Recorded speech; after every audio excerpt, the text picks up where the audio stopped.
நண்பர்கள் அனைவருக்கும் வணக்கம். நான் உங்கள் சையத். ரியல் எஸ்டேட் பற்றி நிறைய விஷயங்கள் பேசிகிட்டு இருக்கோம். இன்றைக்கி நம்ம பார்க்க போகிற டாபிக் என்ன அப்படின்னா, வில்லாஸாக வாங்குறது பெஸ்ட்டாக இருக்குமா? ஏன்னா ரெடி டு ஆக்குபைடு போய் வாங்குறது பெஸ்ட்டாக இருக்குமா, இல்லை லேண்டை வாங்கி கன்ஸ்ட்ரக்ஷன் பண்ணுறது பெஸ்ட்டாக அப்படின்ற டாபிக் தான் நம்ம இன்றைக்கி பார்க்க போகிறோம். வாங்க வீடியோக்குள்ள போகலாம்.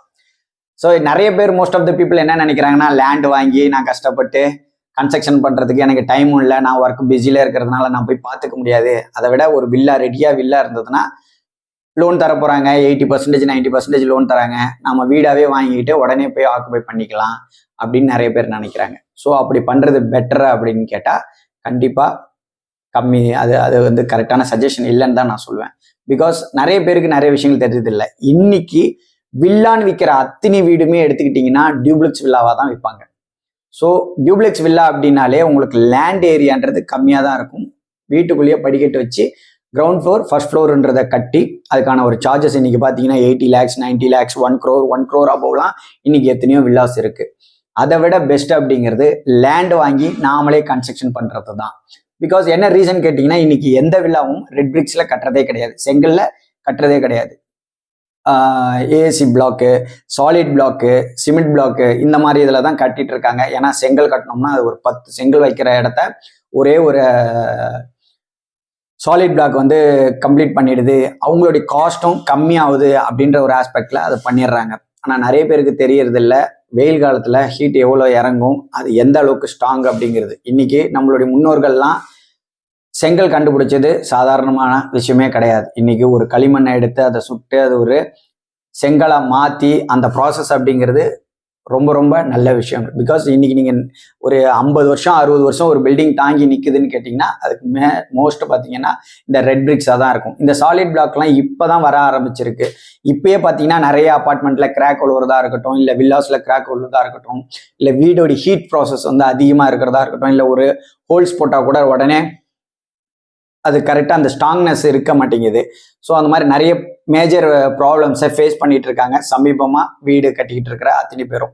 ஸோ ரெட் பிரிக்ஸில் கட்டுறது பெஸ்ட்டாக இருக்கும். ரெண்டாவது, நாம் போய் ஒரு வில்லாவாக வாங்குறோம் அப்படின்னா லோனு மேக்ஸிமம் கொடுத்துட்றாங்க, அவங்க ஒரு ஈவனாக ஒரே மாதிரி பண்ணிடுறாங்க அப்படின்றதுக்காக நம்ம பண்ணுறோம்.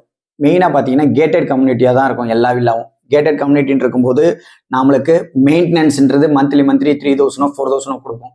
ஸோ அது 1 இயருக்கு கால்குலேஷன் பண்ணி பாருங்க, 10 இயருக்கு என்ன அமௌண்ட் வருதுன்னு பாருங்க. ஆமாம், சொந்த வீடை வில்லாண்டு வாங்கிட்டு இன்னைய வரையும் அதுக்கு மெயின்டெனன்ஸ்னு கொடுக்குற ஒரு சார்ஜஸே எடுத்துக்கிட்டிங்கன்னா ஒரு கணிசமான அமௌண்ட் வந்துடுது.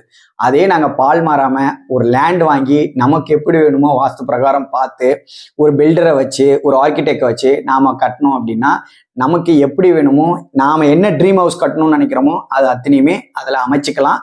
அதுதான் பெஸ்டானதாகவும் இருக்கும். வில்லான்னும் போது ஈவனாக எல்லாம் ஒரே மாதிரி இருக்கும். அதுலேயே பார்த்தீங்கன்னா உங்களுக்கு 2 விதமான வில்லா இருக்குது. ட்வின் வில்லான்னு சொல்லுவாங்க. ட்வின் வில்லா அப்படின்னா வால் ஷேரிங், ஒரு வாலை வந்து 2 வீடும் ஷேர் பண்ணிக்கிற மாதிரி இருக்கும். ஸோ இந்த வீட்டில் ஒரு ட்ரில் போடுறாங்க அப்படின்னா இந்த வீட்டில் கண்டிப்பாக சவுண்டு கேட்கும். ஸோ அந்த மாதிரி வில்லா வாங்குறதெல்லாம் தவிர்த்துக்கிறது ரொம்ப ரொம்ப நல்லது, என்னுடைய சஜஷன் நான் சொல்றது. அதே மாதிரி ஒரு வில்லாவா போய் நாம வாங்குறத விட லேண்ட் வாங்கி கன்ஸ்ட்ரக்ட் பண்றது தான் த பெஸ்ட் அப்படின்றதும் நான் சொல்லிக்கிறேன். டியூப்ளெக்ஸ் வில்லா அப்படின்னும் போது உங்களுக்கு காஸ்ட் எப்படி மெயின்டைன் பண்ணுவாங்கன்னா, பர் ஸ்கொயர் ஃபீட்டு ஒரு 5500 வைக்கிறாங்கன்னு வச்சுக்கோங்களேன்.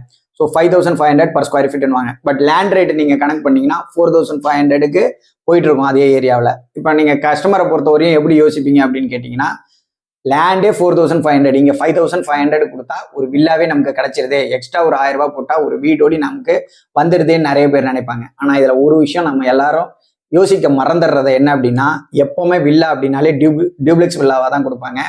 நீங்கள் இங்கே ஒரு 1000 ஸ்கொயர் ஃபீட் லேண்ட் வாங்குறீங்கன்னா, சே ஃபார் எக்ஸாம்பிள் ஒரு 4500 லேண்டுன்னு வச்சுக்கோங்க, 1000 ஸ்கொயர் ஃபீட் வாங்கினீங்கன்னா 45 lakhs. இங்கே அவங்க என்ன சொல்றாங்க, 55, அதாவது 5500 பர் ஸ்கொயர் ஃபீட்ன்றது சொல்றாங்க வித் கன்ஸ்ட்ரக்ஷனோட. கிரவுண்ட் ஃப்ளோருக்கு நமக்கு லேண்ட் கிடைச்சிருது, ஆனால் ஃபர்ஸ்ட் ஃப்ளோருக்கு லேண்டு கொடுக்கறதே இல்லையே. ஆனால் அவங்க கால்குலேஷன் பண்றது பார்த்தீங்கன்னா கிரவுண்ட் ஃப்ளோரு ஃபர்ஸ்ட் ஃப்ளோரோடைய மொத்த ஏரியா எவ்வளோ, 2000 ஸ்கொயர் ஃபீட்டோ இல்லை 1800, அதுக்கு தான் அந்த 5500ன்றது நமக்கு கால்குலேஷன் பண்ணி வாங்குவாங்க. ஸோ அப்படி கால்குலேட் பண்ணும்போது லேண்ட் ஏரியான்றது நமக்கு கிரவுண்ட் ஃப்ளோர் தான் கிடைக்குமே தவிர ஃபர்ஸ்ட் ஃப்ளோருக்கு கிடைக்காது. ஆனால் அதுக்கும் சேர்த்து தான் நீங்கள் மணியை ஸ்பெண்ட் பண்ணுறீங்க. இது நிறைய கஸ்டமர் பண்ணுற தப்பு. லேண்டாக வாங்கினோம்னா ரேட் அதிகம், வீட்டோடி வாங்கிட்டோம்னா ஒரு 1000 ரூபாவோ 2000 ரூபாவோ தான் கூட வருதுன்னு நீங்கள் நினச்சிக்கிறீங்க. ஆனால் வில்லாவாக வாங்குறத விட லேண்ட் வாங்கி நீங்களே வில்லா கட்டுறது தான் பெஸ்ட் ஆப்ஷனாக இருக்கும்னு நான் இந்த வீடியோ மூலியமாக உங்களுக்கு தெரியப்படுத்திக்கிறேன். இந்த இன்ஃபர்மேஷன் உங்களுக்கு யூஸ்ஃபுல்லாக இருக்கும்னு நான் நம்புகிறேன். கண்டிப்பாக இதுக்கான கேள்விகள் எதாக இருந்தாலும் என்னை கமெண்ட்ஸ் மூலியமாக கேளுங்க. டிஸ்கிரிப்ஷனில் என்னுடைய நம்பரும் கொடுக்குறேன், அதுலேயும் நீங்கள் என்னை எப்போ வேணாலும் காண்டாக்ட் பண்ணலாம். சப்ஸ்கிரைப் பண்ணாத நண்பர்கள் கண்டிப்பாக சப்ஸ்கிரைப் பண்ணிக்கோங்க. கண்டிப்பாக என்னை நீங்கள் சப்போர்ட் பண்ணுவீங்கன்னு நான் நம்புகிறேன். அனைவருக்கும் நன்றி, வணக்கம்.